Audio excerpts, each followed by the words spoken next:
10 ଜାନୁଆରୀ 1943 ମସିହାରେ ସମ୍ବଲପୁର ରସାପଲ୍ଲୀଠାରେ ଜନ୍ମଗ୍ରହଣ କରିଥିବା ଆମର ଅଲିଉଡ୍ ଇଣ୍ଡଷ୍ଟ୍ରିରେ ଆପଣଙ୍କର ପ୍ରିୟ କମେଡିଆନ୍ ଯୋଗେଶ ଜଜ। ଆଜି ଆମେ ଜାଣିବା ଯେ ସେ ଯୋଗେଶ ଜଜଙ୍କର ଘର ପରିବାର ତାଙ୍କର ପର୍ସନାଲ ଲାଇଫ ବିଷୟରେ। ତାଙ୍କ ପରିବାରରେ କିଏ କିଏ ସବୁ ସଦସ୍ୟ ଅଛନ୍ତି, ତାଙ୍କ ପାଖରେ ସମୁଦାୟ କେତେ ଟଙ୍କାର ସମ୍ପତ୍ତି ରହିଛି, ତାଙ୍କ ଘର କାର ବାଇକ୍ କଲେକ୍ସନ କ'ଣ ରହିଛି, ତା ସହିତ ସେ କାହାକୁ ବିବାହ କରିଛନ୍ତି, ତାଙ୍କ ବିଷୟରେ କିଛି ଅଜଣା ସତ୍ୟ ଘଟଣା, ତାଙ୍କର ସଂଘର୍ଷମୟ ଜୀବନ କାହାଣୀ ସବୁକିଛି ଡିଟେଲ୍ସରେ ଷ୍ଟେପ୍ ବାଇ ଷ୍ଟେପ୍ ମୁଁ ଆପଣମାନଙ୍କୁ ଏହି ଭିଡ଼ିଓରେ ଜଣାଇଦେବି। ଭିଡ଼ିଓକୁ ନିଶ୍ଚିତ ଭାବରେ ଶେଷ ପର୍ଯ୍ୟନ୍ତ ଦେଖିବାକୁ ଚେଷ୍ଟା କରିବେ।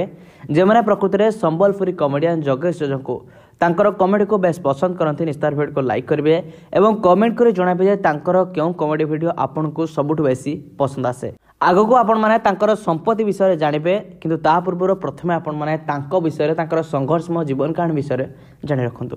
ଯୋଗେଶ ଜଜ ବାପାଙ୍କ ନାଁ ଥିଲା ଧନୁ ଅଗର, ମାଙ୍କ ନାଁ ଥିଲା ଜୟନ୍ତୀ ଅଗର। 10 ଜାନୁଆରୀ 1943 ମସିହାରେ ସମ୍ବଲପୁର ରସାପଲ୍ଲୀଠାରେ ତାଙ୍କର ଜନ୍ମ। ପିଲାଟି ବେଳରୁ ତାଙ୍କର ଆକ୍ଟିଂ ପ୍ରତି ଆଗ୍ରହ ରହିଥିଲା, ହେଲେ ଗରିବୀ ଅବସ୍ଥା ପାଇଁ ସେ ଆକ୍ଟିଂରେ ବାଧା ହୋଇପାରିନଥିଲେ। କିନ୍ତୁ ପରବର୍ତ୍ତୀ ସମୟରେ ଯେତେବେଳେ ସେ ପେଟ୍ରୋଲ ପମ୍ପରେ କାମ କରୁଥିଲେ, ସେହି ସମୟରେ ତାଙ୍କ ସଂସ୍ପର୍ଶରେ ଜଣେ ନିର୍ଦ୍ଦେଶକ ଆସିଥିଲେ, ଯିଏକି ତାଙ୍କୁ ଅଭିନୟ କରିବାର ସୁଯୋଗ ଦେଇଥିଲେ। ସେ ପ୍ରଥମେ ମଞ୍ଚରେ କାମ କରିଥିଲେ ଏବଂ ପରବର୍ତ୍ତୀ ସମୟରେ ଜଣେ ଭଲ ଅଭିନେତା, ଭଲ କମେଡ଼ିଆନ୍ ହୋଇପାରିଛନ୍ତି। ସେ ଆନ୍ଭି ଅଞ୍ଜୁଙ୍କୁ ଭଲ ପାଇ ବିବାହ କରିଛନ୍ତି। ପିଲାଟି ବେଳରୁ ସେ ଅନେକ କଷ୍ଟ ସହି ଆଜି ଏ ଜାଗାରେ ପହଞ୍ଚି ସାରିଛନ୍ତି ଏବଂ ଆଜି ଜଣେ ସଫଳ ଅଭିନେତା, ସଫଳ କମେଡ଼ିଆନ୍ ଭାବରେ ବେଶ ଲୋକପ୍ରିୟତା ହାସଲ କରିଛନ୍ତି।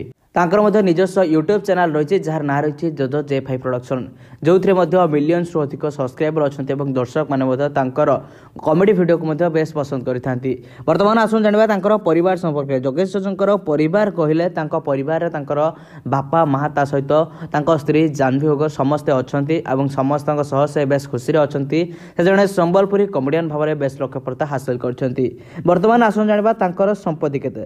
ଦର୍ଶକ ବନ୍ଧୁ, ଯୋଗେଶ ଜଜଙ୍କର ସମ୍ବଲପୁରରେ ମଧ୍ୟ ଆଲିସାନ ଘର ରହିଛି, ଲକ୍ଷାଧିକ ଟଙ୍କା ରହିଛି। ତା ସହିତ ଗୋଟିଏ ପ୍ରୋଗ୍ରାମରୁ, ଗୋଟିଏ ଷ୍ଟେଜ୍ ଶୋରେ ମଧ୍ୟ ସେ ପାଖାପାଖି 80ରୁ 1 ଲକ୍ଷ ଟଙ୍କା ପର୍ଯ୍ୟନ୍ତ ଚାର୍ଜ କରିଥାନ୍ତି।